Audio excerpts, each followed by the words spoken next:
Hey, Greg. Hey, John.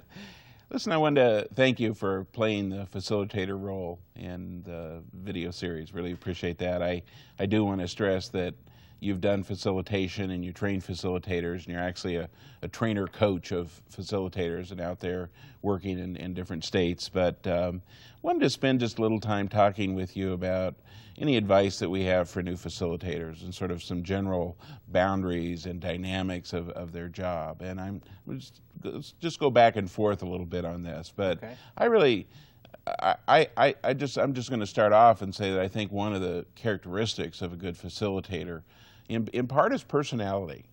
I've always felt that really shy people who couldn't sort of come out of that umbrella and be pretty assertive, manage those meetings, jump in there, would have a tough time in this job. So Yes. I really think that it's that little bit of a personality that's outgoing, or the ability to step into that role when needed, is really critical. Any other sort of areas that you feel a facilitator should focus on and have? Yeah, I think having the ability to laugh not only at yourself but at other people is crucial. I mean, that's the old have a good sense of humor thing, but it's real. I think having a few laughs, especially when you're working with families and kids that have had a lot of suffering, is important, and it makes a difference, I think. I would really agree, because I think one thing we have to realize is there aren't many classes in college called How to Be a Child and Family Team Facilitator. And right. most people are really learning this for the first time, and I think that ability to laugh is important. I think another one is detail management. There are people who handle details really well, and then there are big picture dreamers who don't, and this is a detail job. Yes. And I think that it's a paperwork job. It's handling the details. In the video, for example, you volunteered to call the victims, and then you actually did that. Right. And it's that detail management that makes this work or not work, I think. I think that's really true. I'm not convinced that degrees are very important. And at the same time, I would say some of the best facilitators have degrees. But I think that depending on the family and the needs of the family, a degree may or may not be an asset. And I think really recognizing that is very important. Some of the best facilitators that I've seen nationwide are people that have lived this, family members. I've seen older teenagers actually do facilitation real well, but I think in some situations a facilitator that has an advanced degree, that's had a lot of clinical training, can be very useful. So I think if a community is large enough, having a mix of facilitators of different backgrounds is really important. And we see in reality, Aura is now moving on to become a facilitator with other families, and I think she'll do a heck of a job at it. Yes. I think there's also, you hear a lot of people when they get into the human services field say, I'm doing this to help people. I'm here because I love kids, and which is wonderful. Sure. But there is an aspect of this where I think a facilitator can be too much of an advocate and sort of forget that they're not only representing there to help the family and support the family, they're really part of the system. Sure. Sure, And I would agree with that, and I would add to that I think that all of us that are doing work with kids and families have to be reflective enough to understand our own blind spots. I mean, what are our struggles that we bring to the work, and how might those impact the way that we work with kids and families? So self-awareness, I think, is crucial, no matter what your training and your experience. right. I think the best facilitators are those who understand the different systems, child welfare, juvenile justice, public health, et cetera, that have some experience and understanding of those. But if they're young and haven't had a lot of job experience in those different systems, at least have the ability to understand that boy, those systems are very different. And they may have been trained just in, say, mental health, but to really be able to go out of themselves and really understand the role of child welfare and probation and the other systems. I think that's critical. I think that's critical too. And I think that being willing to take a risk and reveal parts of your own past, your own experience, I mean, appropriate self-disclosure is important. You have more credibility if people maybe know that you're a parent, that you have a 9-year-old boy, that you've struggled at points. Again, within appropriate level of disclosure, I think, but I think that can make a big difference. Right. And I noticed in the tapes that you mentioned your own family and your own experience a little bit. And I think the critical thing there is for a facilitator to know, yeah, they can share their own life. That's perfectly okay. But the plan's not about them. That's and right. it can go too far into too much sharing. And but yeah, a lot of us were trained not to share any of ourselves, and I think what we're saying here is there really is an appropriate point where that's very important. It makes us all human, makes us all real. That's right. I think one of the questions that comes up a lot for facilitators is when a facilitator should ask for supervision, right? And when a facilitator should really, I'm a little bit in too deep a water here, and I need to go back to supervision. What do you think about that?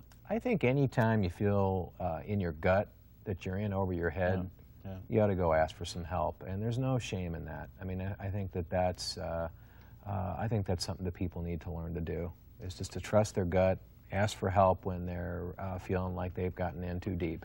Absolutely, and I think one of the things we run into, because the child and family team process is often new for a community, is the supervisor may not have a lot of experiences with this. So I think it's really important that supervisor get trained, but then that supervision be very proactive and very out there. One of the things we found in working in several states that have done child and family teams for a long time is that supervisors, when they were asking their staff to be strength-based, if those supervisors weren't strength-based in their supervision, it was often very difficult for the staff to make that transition from deficit-based to strength-based planning. So I think supervision is a really important piece of this whole process working. I agree. I actually think there's sort of three pieces to that. Yeah. I think that there needs to be, as a new facilitator, you need to know that there's an open door policy. I can go get support whenever I need it. Yeah. I also think there needs to be, and I think you were kind of calling it proactive supervision.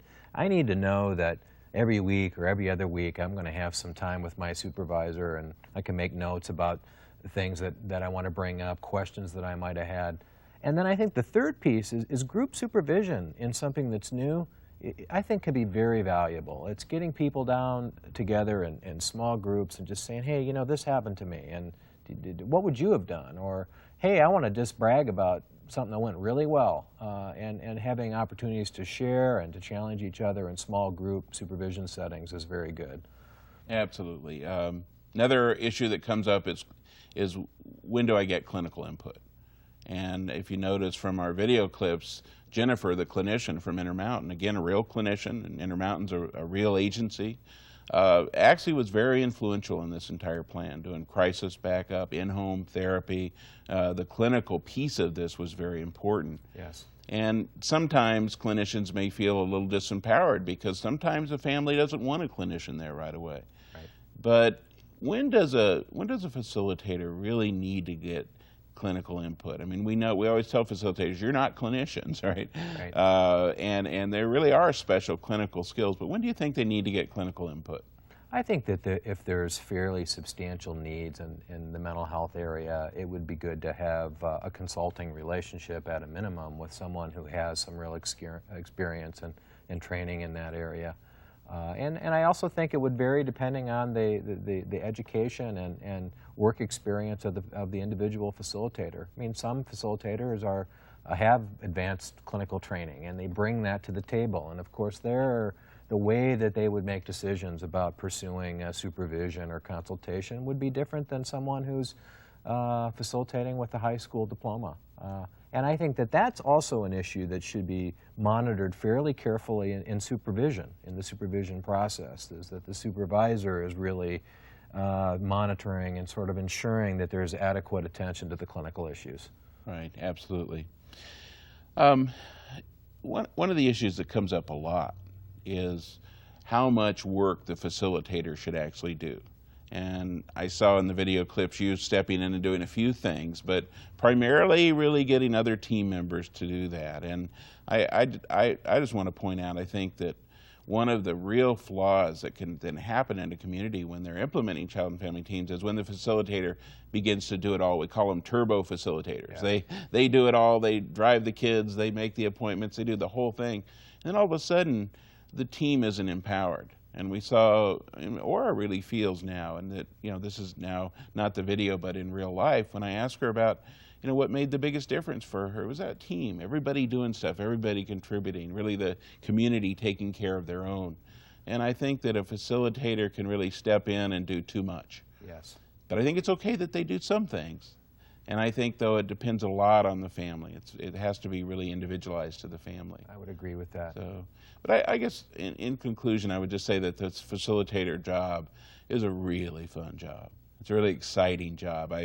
Early on in the early days of this, a long time ago, and I'm sounding like an old guy now, but back in the 80s when I was a direct facilitator in Alaska, I actually did that for a job. I had to say, it was one of the most challenging things I've ever done. But I look upon that as some of my most satisfying professional experience. Absolutely. So I would agree with that. And it was just such a privilege, really, to have a chance to work with, even in kind of a semi-artificial setting when we were developing these clips, to work with Aura and with Brandon and really get to know them in a fairly deep way. And yes. It is enjoyable. Yeah. Well, thanks again, Greg. Appreciate it. You're welcome.